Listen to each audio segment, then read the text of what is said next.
Yenge mbote na bino nyonso esika bozwami bandeko ya buku ya boule télévision entre autres en français livre sacré TV na pesi bino nyonso mbote esika bozali lelo lisusu tokutani na pokwa po na misusu na moi pe po na misusu na tongo pe po na misusu albana nyonso ya livre sacré télévision esika bozwami na poto na France na Belgique, na Allemagne, Hollande, na Suède, na Suisse, partout où vous êtes, na États-Unis, na Canada, na Australie, na Angola, na Zambie, na Zimbabwe, na Tanzanie, Afrique du Sud, na Nigeria, na Cameroun, Congo, Brazzaville, Côte d'Ivoire, partout où vous êtes, na Djibouti, na île Maurice, na Madagascar, na Pesibinoso Mbote. Na Sengi, na mutu nyonso a partager mission na mutu tout a liker émission o aimer yango na mutu nyonso pe lokola a s'abonner soki nanu a s'abonner te opération to comment 1000 personnes opération 1000 abonnés pour la Talklore parce que avec les 1000 on peut commencer à faire des lives comme on veut. J'ai 1001 enseignements il y a pour partager na bino chers amis. Je pense que l'Obito Tangaki est un enseignement très important et aujourd'hui nous voici encore avec une nouvelle pièce, avec un nouvel enseignement. Et c'est qu'on va plutôt repartager sur les fétichismes. Tu parler sur les fétichismes conjugal et les fétichismes professionnels. Tu parler sur les fétichismes conjugal et puis les fétichismes professionnels. Donc, chers amis, apprêtons-nous Toyoka enseignement qui change les vies humaines. C'est chaque jour que vous avez de nouveautés afin que vous appreniez, afin que vous sachiez comment vous comporter, comment marcher, où poser vos pas. Et puis avec qui vivre, avec qui avoir les dialogues. Alors, fétichisme ezali kisi. Et puis kisi ezali nini. Kisi ezali une force empruntée. Ezali makasi ya kodefa. Et puis kisi ezali une faveur empruntée. Ngolu ya kodefa. Kisi ezali nini. Kisi ezali un vouloir emprunter. Et le cognos au défi. Au défi kisi. Au défi makasi. Et ça, la kemuta makasi, aliki abunda na pays étranger, tumboka wana, bazana basoda makasi te, basengi ba mercenaires. Ya Angola, to ya Afrique du Sud, to ya mboka songolo mpakala po na babundela biso. C'est parce que biso tozala makasi te. To quoi to korape pour gagner le guerre wanate. Maintenant, ba mercenaires ceux qui ba ko bundela yo, ba kozonga na lifuti na bango parce que yali entendement, ba kozonga bongo te. Vous comprenez chers amis? Ba kozonga na lifuti na bango. Lifuti wana ba kozwango wapi et pas na yo na moko na kati ya l'avenir na yo. Parce que kisi oyo ezanga ekila ezala raté. Il n'existe pas de fétiche sans tabou.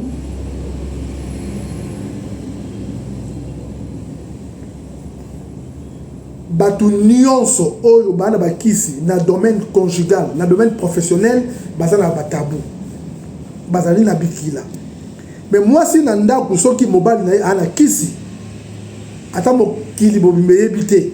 Mais moi si na royeba nanda ku mon mari azana biloko.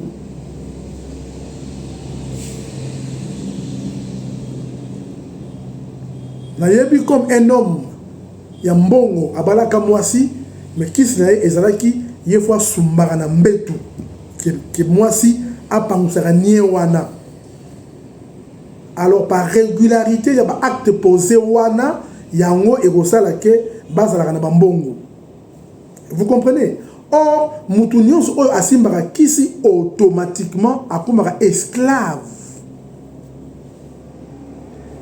Azali pour vivre sous emprise ya Kiboumbu en plein ciel ouvert. Et ça la bon, chers amis, c'est pourquoi les lotoyi pour nous partager sur les fétichismes. Première partie. Bande konangai, parce qu'ici, ezali un domaine très glissant parce que yo koye bate yo koye bate parce que pour mon ninga na yo ami na yo ou collègue na yo qui que ce soit azana kisi ana makambo na ye ezali sekele na ye okotikala koye bate. C'est pourquoi esika bokena kosala misala na ba compagnie ba entreprise na musique na bino na mutu ana makambo na ye. Oh, yo oye bate, pe yo oye baka ata mukolo moko te. Du fait que oye baka yango te, c'est pourquoi il ne faut pas te confier avec qui que ce soit. Qu'on se confie na qui que ce soit te, parce que yo yebite. Oyebite ya zanani, pe asala rani, pe asala contrat nini ya butu. Nous parlerons dans les jours qui viennent, on parlera sur les contrats nocturnes. Le contrat nocturne, chers amis. Vous comprenez? Oui, et ça bon.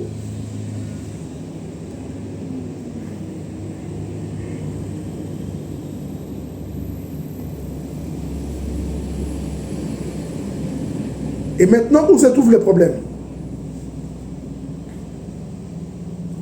Le problème est ça que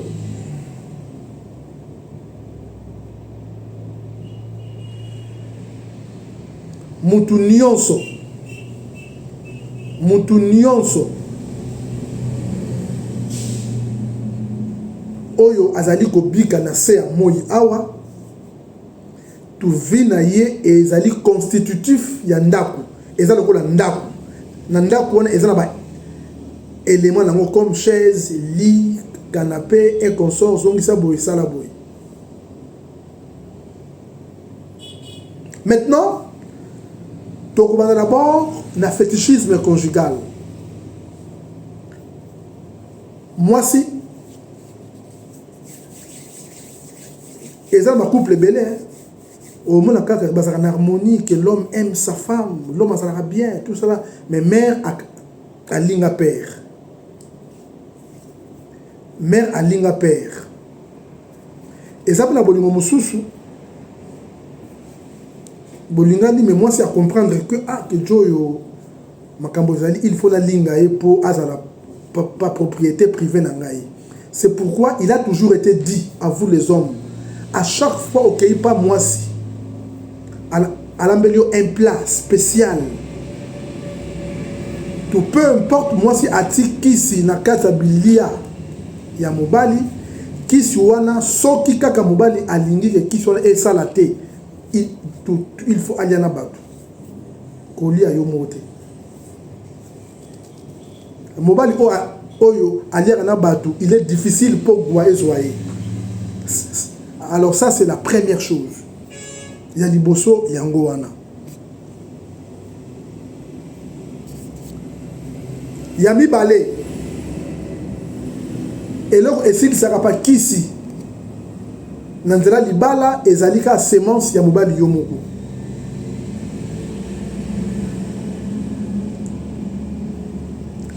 Alors l'air au sangani na maman yo moko o se faire essuyer na loboko na yo moko semence na yo moko ozui otina elongi. C'est la même procédure médicale. La procédure en médecine, il y a possibilité, il y a que avec les infections sanguines makila o yo moko ba bendi yo yango ba tubu yango lisusu. Ça traite les infections. Ça c'est la médecine. Mais la spiritualité, semence o yo moko o s'essuyer o tina elongi yeba ke oyo mwasi asala yo e baby o lamuka o sutuka o sanuka ah bon o komona o komona o komi komona anormal makambo oyo ozali komona ngo dirait normal. Ah, mais ça c'est anormal. Mais non, mais ça c'est anormal. Ah, c'est parce que au moment où anormal pour osanuki. Mais là ozalaki oui. Mais là ozalaki nakata nzugu, tu trouvais ça normal. Yami Satou. Alors s'il se fait que olingi olia yomoko, to ali kolia yomoko.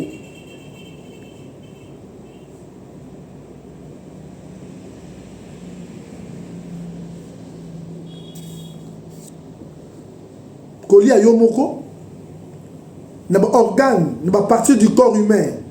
Ezali na pouce index majeur, l'annulaire et puis auriculaire. Mais pouce na annulaire, les deux doigts oyo, les deux doigts oyo, les deux doigts oyo, il y a main droite, ezali misapi oyo. Et désintoxicaka fétichisme conjugal. Après avoir lavé ma boko au lingolia, au pangousi ma boko, au kangi, deux doigts oyo. Quand tu fermes ça, et que aussi mis à manger, paf, automatiquement à manger bongi. Par qui c'est baby? Et bongi, par qui c'est baby? Automatiquement par qui c'est baby? Et baby. Tozali n'a plus de 12 formules. Oh, il y a ko bebisa. Oh, il y a biloko et beba qui nanzela ya fétichisme, mais yo bongisi yango. Le troisième livre est l'année prochaine. Nous avons commencé déjà Malé Malembe où on a parlé sur les vagins. Les vagins. Et l'organe du bonheur et de la bénédiction. Car il n'existe pas une femme malchancée sur cette terre. Moi, je suis à Roswango, je suis à Romiyeba. L'homme à Roswango, il a comprendre avec qui m'est marié.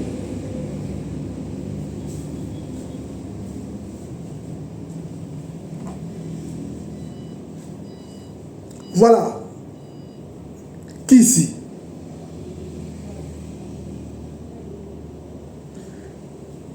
Kisi ezali degré na degré. Mais fétichisme ezala kaka na 9 degrés. 9. Degré primaire, ezomata malembe malembe kino na degré supérieur. Tout kino na degré supérieur. Ne pensez pas que à Tanenge bon on a parlé ba catcher, bazo bunda ba catch na bangwana. Bana kisa muke. Ya muke.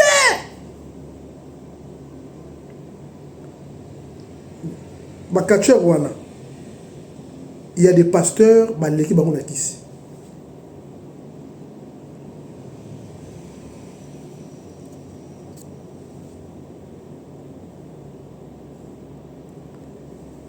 Bakacher wana, il y a des musiciens, baleki bango na gwa musika.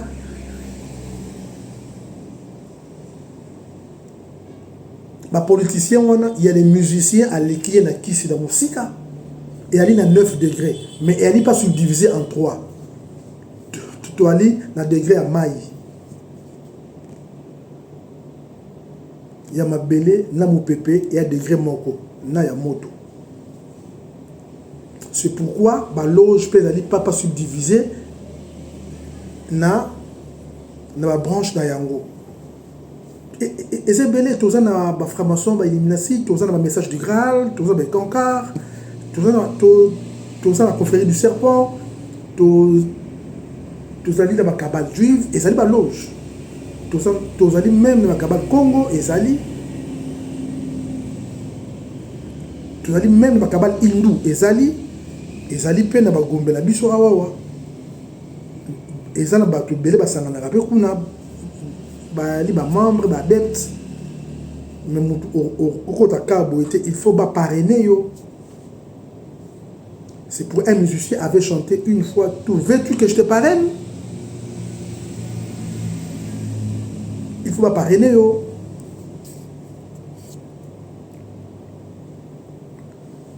Tous chers amis, mokili o soki oyebi angote oko ufa lokola ngulu. Oyebi mutu mutu balia na kisi. Ton na kibondoki. Na vice versa akoma ngulu. C'est pourquoi pas formule la voyance pour autant la que mutu oyo akufi liwa ya solo to liwa ya batu. Otale na miroir o comment on avait pas ngulu auto. Mais na j'aime de na otangisa yango na mikolo zoya na pesa bango la formule ndenge nini kotala na kitalakala po na loba na bino une fois que même olati olingi po olata ba lunette na yo avant olata yango rassure-toi que o essuyer yango même miroir avant otala miroir essuyer même télévision na ndako et si ka ke misu ezalaka fixé et si ka vie ezalaka na bataille. La vie est dans la bataille. Et vous comprenez? Oui, et ça va bon. Maintenant, le fétichisme est allé dans une dimension différente. Attends.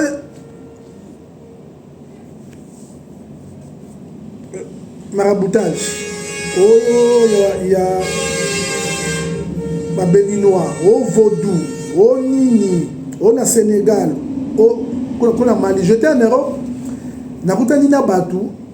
il avait tellement de problèmes, il s'est décidé que Akene na Mali.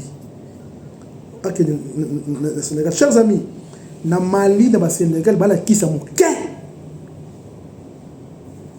Je vous rassure. Bala qui ça mou. Bala Goya Mego.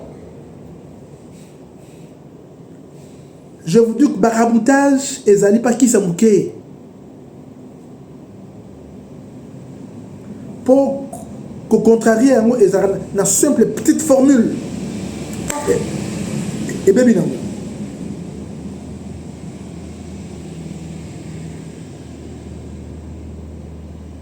Alors, c'est pourquoi l'un des présidents français, Moko, pendant papa propagande à West Afrique, quelque chose, à Salaka papa propagande na Makola Soso.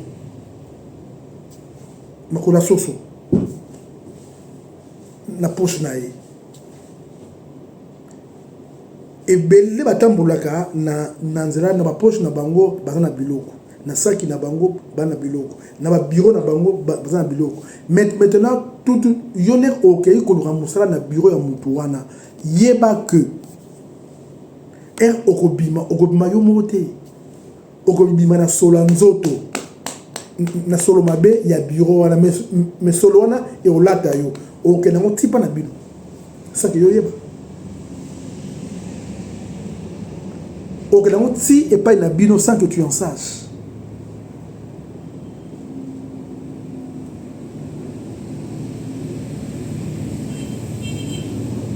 C'est pourquoi le bureau nyons au kokota ya mutu tout avant ya reposer pas premier pas na bureau na ye kanga pema na yo okoti avant obima peut fait la même chose wana obima obimi yo vrai yo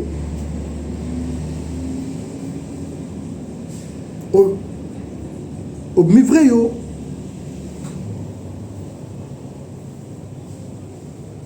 Abonnez-vous na Boukou Yabou les chers amis, abonnez-vous. Toko ma pas 1000 personnes, 1000 abonnés. Pour les émissions, encore on a préparé 1001 émissions. On a constaté au moins pendant 2 ans, 3, 4 ans. Chaque jour, je viens avec un nouveau numéro. Je dis bien chaque jour, pour 365 jours, tout multiplié par 4. Donc comme 4 ans durant.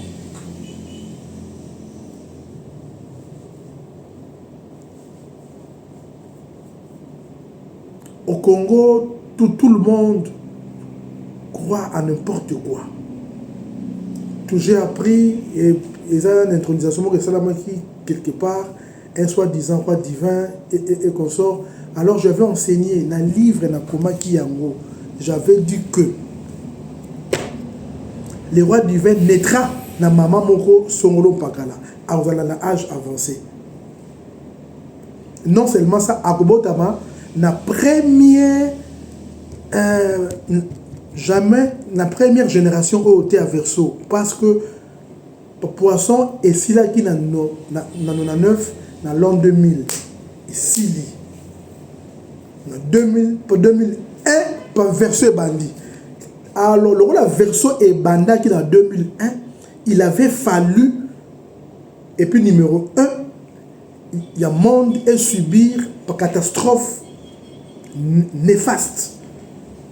Il avait fallu aussi, et ça la m'appelle kaka, na sanza oyo ya mutuabo tamaka na 9e mois. Né et ça la maki na septembre 2001 aux États-Unis. Au mutunyo soyebi. Le 11 septembre, si je ne me trompe pas. Donc,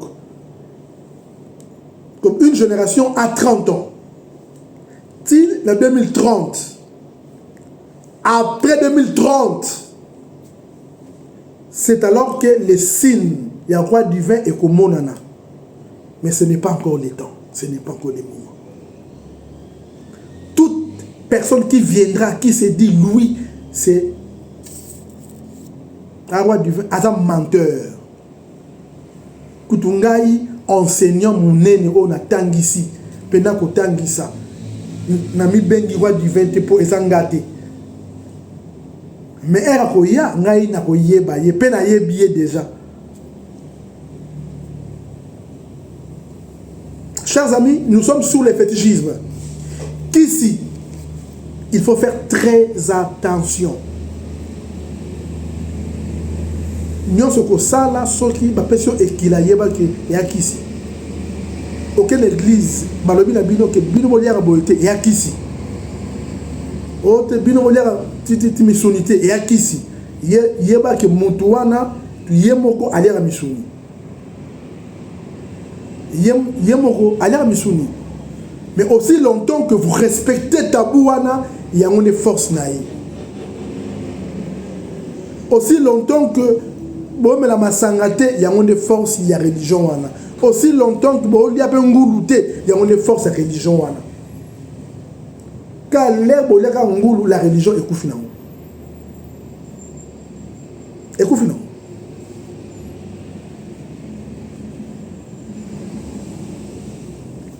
Je veux la compréhension de tout un chacun. Fétichisme professionnel ezali dans 9 branches. Donc dans la branche moko. Na oya libala na pesa qui formule.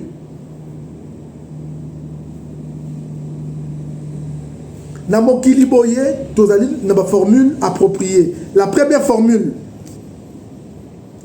est au côté de la bureau à Moutou. C'est vrai. Au Canada qui peut manayo au fandi, mais pendant que vous causez, il faut 2 parties, il y a corps nayo et à la croisée, soit au kangi maboko, au fandi, aux yoga chef nayo, to au kangi au croisé, makolo nayo nase. Cause à la boété, 2 parties du corps doivent être croisées. Je vous rassure que pas qui si mon côté na mokili oyo ezanga ekila ezala raté et puis mutu nyonso oyo azora kisi ami comme si esclave a komi ke mungamba yo ko sala ka suboité ko kombola sambe touté ko sala ka boité aussi longtemps que yo ali ko to sa ba ekila wana il y a les esprits qui se mettront en prison. Vous allez emprisonner en faveur na yo. Les esprits seront emprisonnés en ta faveur. Aussi longtemps que tu respectes tous ces récits. Qui veut dire, Mili Mwana tangu yo okobebisa ekila, elingoloba, au fongo leli bango boloko bako fongo bako vers yo. Quand ils viendront vers toi, bako s'en prendre vers yo. Bah ça ce qu'on dit. Yo mo yebi. Lobby je reviendrai, je parlerai sur la folie. Je parlerai sur la folie. Et je vais détailler la folie. Après la folie, je parlerai sur l'époque, il y a ménopause d'une femme. Il y a des sujets oyo. Donc, tout le monde a causé la yango, il y a un bomba à bras ouverts. Et je parlerai aussi sur les clitorix. Nandenge, West africain, j'en parlerai. Pour découvrir des choses impossibles. Et puis, chers amis, merci beaucoup. Nous sommes toujours sur le fétichisme. Et ça une émission très profonde. Et ça tellement profond que je ne saurais pas vous en parler tout maintenant. Tokende, dans ma mission au titre de fétichisme, je parlerai sur la deuxième partie, où je vais détailler sur le fétichisme professionnel. Comment, avant que les gens, papa Moussala, faut opérer sa ciment. Avant aux Moussala, faut coucher dans mon konziwana. Avant au signer, faut signer papa plume d'or avec le sang. Or, que mon a signé dans makila, a qui adresse na bango. Or, l'adresse, c'est l'avenir. L'adresse, c'est l'avenir. Il y a toute une famille. Avant, aux Moussala, faut osala papa ça na bango ndenge balingaka mututu à se soumettre pour osala admis na compagnie na banque wana na entreprise wana et consort. Alors quand je vais dévoiler toutes ces choses et vous pouvez savoir mayele botinda émission au pas bana na bino oyo baluka misala oyo bazali ko sala nini ba ko sala po ba se retrouver na cercle vicieux wana te po mokile komi mabe na degré moko impossible mabe komi normal. Est-ce que vous savez qu'il y a beaucoup de gens, chefs d'entreprise, PDG, directrice, Konziabasi, au moment où a quitté la voiture, à Kemoussala, menacé naye à Moutarala. Menacé naye à nu.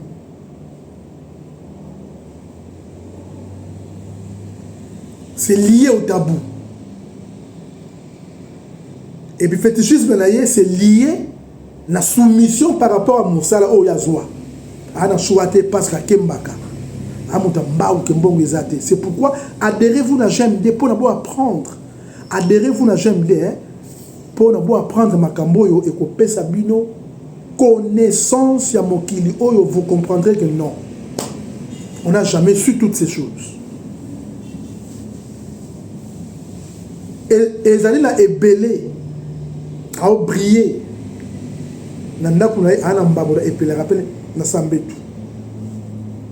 J'ai connu un avocat, il est mort il n'y a pas longtemps. Chez lui, il avait un brasier, donc brasier de Amouké et puis la moto. Na procès, na plaidoyer Bourlong a été. Bourlong a été. Bourlong a été, cher Samy. Je vous dis vrai. Hein? Que Bourlong a été.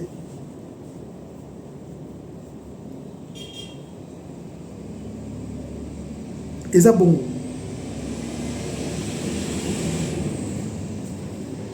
Dans le domaine musical, il y a le fétichisme. Il n'existe pas de succès sans avoir une prise en charge des esprits négatifs. Jamais. Ça n'existe pas. Il y a les musiciens, Bariglaka, Bazali. Il y a les musiciens, Koufara chaque jeudi. Il y a Koufara. Pas samedi. Vendredi, au monde, il y a été. C'est pourquoi au monde, papa musicien, attire moi si mon zemi, moi ça m'a boti, mais un bon à équiper moi na wanate, équipé moi na wana te pe alingaka été parce que yebike jour à chara zengi wana ezaka vrai été.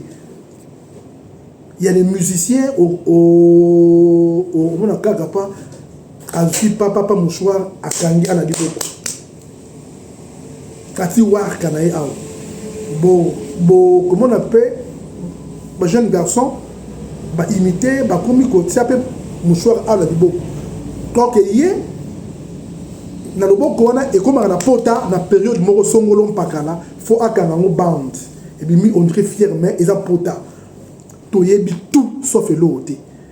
On va dévoiler toutes ces choses na génération où elle lelo pour na bana na biso ba mona tout est normal ba mona te que ceux qui osa na 2 pantalons na 4 pantalons dirait que yosa et le côté te yosa danger parce que yo o vivre sans tabou mais y a vivre na ekila na bikila do ye a bana rayo a tosa rayo ah ye bien na ye vraiment talangai. Je parlerai même sur Naki Sambongo Yangouma et consort, je parlerai de ça. Je reviens vers vous. Matondo, commis à la GMD, Somba livre sacré, Somba empoisonnement nocturne, Yangoyo, na France Zali, na Poto Mobimbe Zali. Les livres sont là. Na Angola Pezali, na Congo Pezali. Na Brazzaville, na Gabon, na Cameroun, na Côte d'Ivoire, na Afrique du Sud, partout les livres sont là. Les livres vous apprendront beaucoup d'histoires, chers amis. Nous sommes là pour vous. Nous vous aimons énormément. Nous voulons à ce que vous ayez une connaissance approfondie, car c'est avec la connaissance que l'homme franchit les échelles. Bakoko babate la bino tokutani mokolo ya lobi comme ça na GMD bo comme ça GMD bo s'abonner na buku ya boule télévision Matondo.